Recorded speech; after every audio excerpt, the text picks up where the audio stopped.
Hello, fellow gardeners. Okay, a lot of times a lot of questions. The number one question, I guess I should say, they ask is, where do you get those red tubs?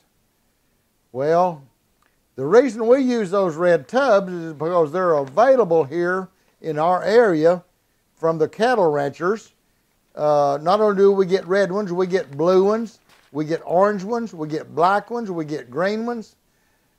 The protein mineral that you buy in those tubs comes from the feed stores.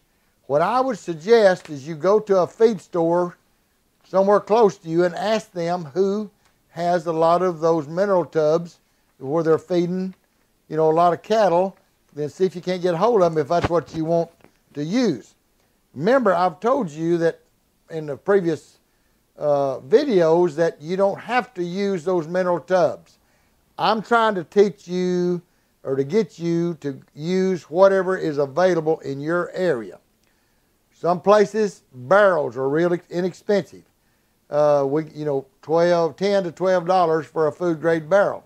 You can cut that half in two and make you two of the most wonderful food grade barrels you can get. And they'll last you for years, maybe 15, 20 years. Whereas these mineral tubs that we've been showing you, well, it'll last about 3 years. Some people have asked, can that pipe that we put in the bottom be perforated? It can, or it don't have to be. They ask, why don't we wrap the ends of the pipe? And as many as I build, I'd have to keep 3 or 4 people wrapping ends of those pipes to get this all done because we build so many of them. We don't want to wrap 4 ends for every barrel. We'd rather just lay a cloth over it. Some people said, well, what's the benefit of this wicking? Well, we're saving you time, we're saving you money, we're saving you water, and your plant gets the even amount of moisture and food 24 hours a day, 7 days a week, without having to be there to feed it every day. Question. What is the wicking mechanism inside the tub? Is it the cloth, or what is it?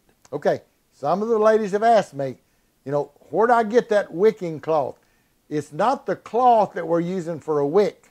We're only using that cloth to separate the water and the soil, keep it from getting down in those reservoirs, those pipes that we're using for reservoirs for water. The wicking effect is the soil that's going down into the water, and as it wicks the water up, it comes on up through the soil. So your soil that's down touching the bottom is actually what's doing the wicking, not the cloth. The cloth is used to separate the pipe, the soil, and the water separate. So they ask, well, do I fill it after or before I plant? You can do either one. You can fill that bottom before you plant it until it runs out that overflow hole, or you can wait till after you plant it and you water from the top and get that wet down through the middle there, and then go ahead and fill your rest of your reservoir up with your food and water after you've planted. What size are those tubs, people are asking? Well, those big red metal tubs and the blue tubs are 20 gallon. The little white 5-gallon bucket is a 5-gallon bucket that you get at the stores like McDonald's or Brahms, or you can go to Lowe's or Home Depot and buy them there. But those are 5-gallon. These bigger ones are 20. Now see, if you took a barrel and cut it half in two, then you've got a 25-gallon barrel. Because that's a 50 to 55-gallon barrel, you cut it half in two, now you got 25-gallon, 27 gallons, something like that. Will 30-gallon trash cans work? 30-gallon trash cans will work. Now the only problem with that, the height of it. Water will just only wick up so far with gravity pulling down on it. And there's some people ask, can they use taller tubs for the wicking? Well, we have found out somewhere around 24 to 26 inches is about the max you can really wick water up through that soil.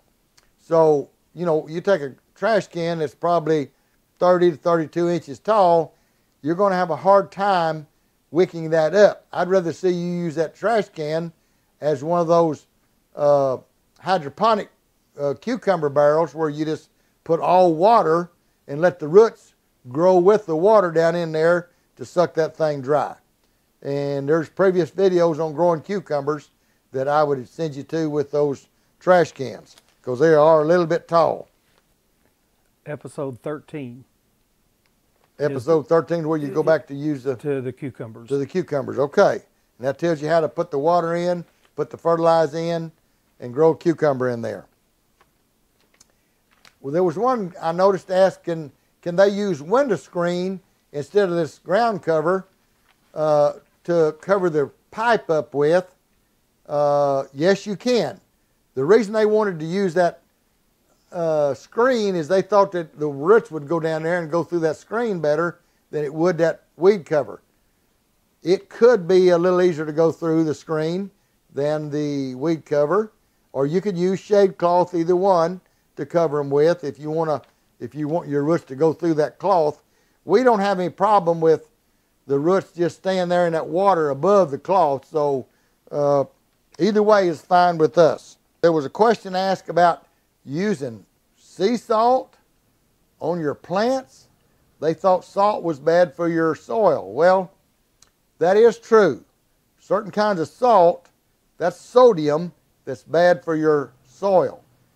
This sea salt, it's evaporated salt water, which it's salty, but it has about 90 different trace minerals in with the salt. And when you put those trace minerals in there with that salt, it improves the availability of that micronutrients to that plant. And listen, on these here tubs, us quit looking for that pipe. That pipe is hard to be found in 10-foot joints. I'm sorry I ever put those videos out, but commercially that's the way we do because we buy 1,000 foot at a time and cut it up. But where you're just wanting to build 3 or 4 tubs, let's quit using that pipe. Let's go back to our videos of talking about the gallon jugs and making that out of that, the water the soda pop bottles, the Tide jugs, the Downy, anything that's a plastic jug, a gallon or so, or the soda pop bottles. Let's start using them. And when you use those, then you don't have to use a cloth to cover the pipe. So let's forget about using those pipes. Let's use jugs and put in the bottom of those tubs. And if you don't get them full enough with those jugs and there's cracks in there, you can always put soda pop bottles down in there, punch a hole in the bottom and the top, put them in there so that they can hold more water and less soil.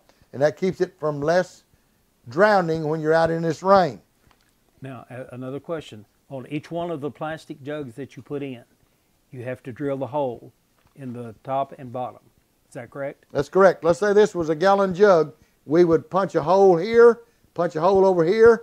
We'd come over here and punch a hole here and punch a hole here. We only want a hole about the size of that silver on that pencil, which is 1/4 of an inch. We don't want an old 1/2 inch or 3/4 inch hole. We only want them 1/4 inch or 3/16, either one.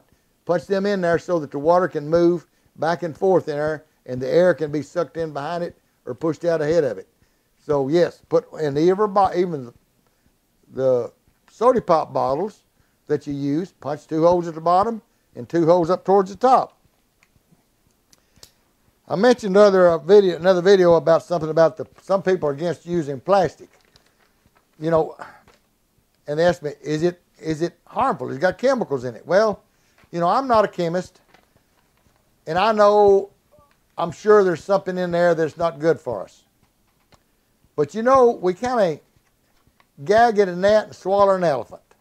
You know, we'll drink water out of them plastic bottles. We'll drink soda pop out of them plastic bottles, which the soda pop is not good for you, so why do you even drink the soda pop? But if you're going to drink the soda pop, then use the plastic bottles. It ought to be good enough for the water if it's good enough for your soda pop. And same thing, if you're going to drink milk out of a plastic jug, why can't you use that jug to hold water in the bottom of that plant? So if you don't want to use plastic and you want to garden in the ground, go ahead and garden in the ground and not use the plastic. And you'll have to pull weeds. You'll have to fight the rain and the mud and First thing you know, your garden will be grown up in weeds knee high, and you can't find what the plants you put out. So this is not for everybody. This is just only for the people that's wanting to conserve time, repurpose everything that they've been throwing out into the trash, going down these rivers, into the oceans. The mammals out there are eating this plastic thing in its food, and the first thing you know, their stomach is completely full of plastic because of what you and I are doing. So I'm just trying to help you stop killing our mammals with it. Use it in there, in the bottom of your tubs, and grow you some food. A lot of people said it's easier to just go to Walmart and get you food. It is. Ask Walmart what they put in that food when they grow it. They have no idea, because it comes from South America or Mexico, and they don't know what goes in it because there's no law down there using strong chemicals on your food. They can still use DDT down there on their food that we can't even use up here to kill a mosquito or anything. So go find out what it's got on it, and it'll be worse for you than whatever you do up here in that plastic growing your own food.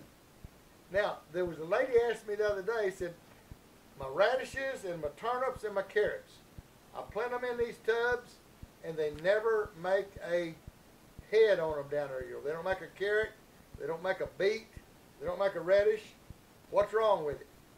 Well, usually the problem is they have planted the seeds too thick.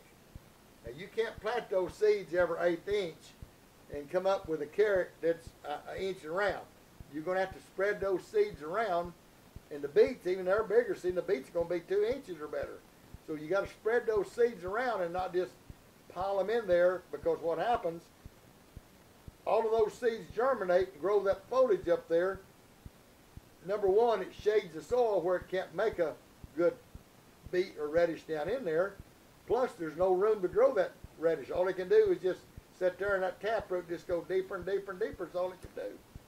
So, okay, I know there's lots of people calling and asking, what can I do about using fertilizer?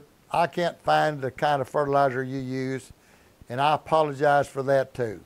I should have used a more generic variety kind of fertilizer that you can find anywhere in a Walmart or a box store, because that's where most of us shop.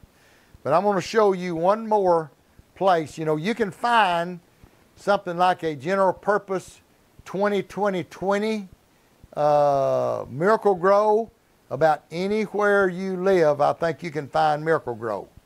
You can use that. That's still NPK, nitrogen, phosphorus, and potash.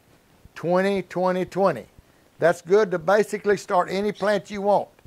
Now then, when you get down to starting getting some blooms, and you want to put more blooms on them, then we've got to go to more phosphorus and more potash. Here is one that's called Beastie Blooms. It's from Fox Farms. And I'm going to tell you, I'm going to give you a number that you can call Fox Farms. They probably need our help in selling more fertilizer. If you'll call 1-800-4-FOX-FARM. 1-800 and then a number 4 and then a FOXFARM. 1-800-4-FOX Farms, and ask them where's the nearest retailer, or if they can ship you some. This is Beastie Blooms. Look what they've got. It's a 0, 50, 30. Well, when you add that to that 20, 20, 20, look what you have. You have a 20, 70, 50. You're getting up there right what I'm using. Just with buying a little bit of Beastie Blooms from Fox Farm, you can get this. This is probably all over the United States. Let's try this one and see what you can do. If you can't get my master blend, or you don't want me shipping it to you, call these people and see what we can do with this.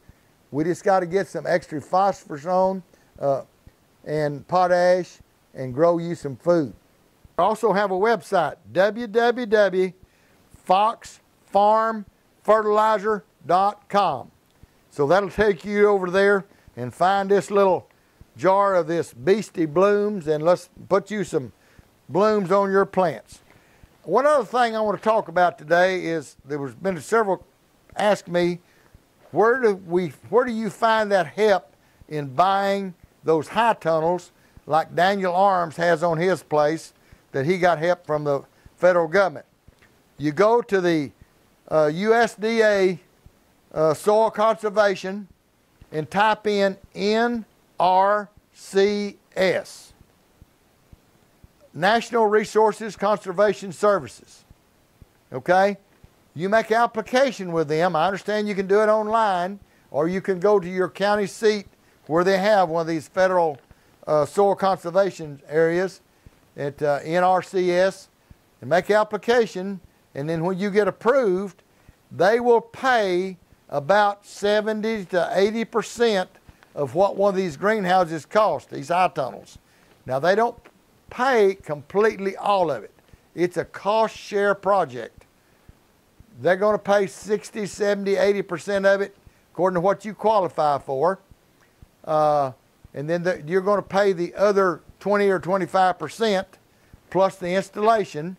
So you've got some money in it too, but at least it's a pretty good deal. You can get up to $10,000 on a house. It's just according how big a house you build, how much money you get, because they pay by the square foot. So you can't go in and make an application for like a 26 by 120 and say, I'm going to get me $10,000, and then find out that cost you about $13,500 or $14,000, and say, whoa, I don't want to pay no extra, so I'm going to make the house smaller, and then you get a kit for about $9,800, and they say, oh good, I'm going to buy that kit for $9,800, and I'm getting $10,000, I'll put that extra $200 in my pocket. It doesn't work that way. When you get a smaller square footage, they're going to pay you less money because they're paying X amount of dollars per square foot. So they've got you to where you've got to pay some, you got to invest some to get their help. But it is a good program, and I advise you to go look.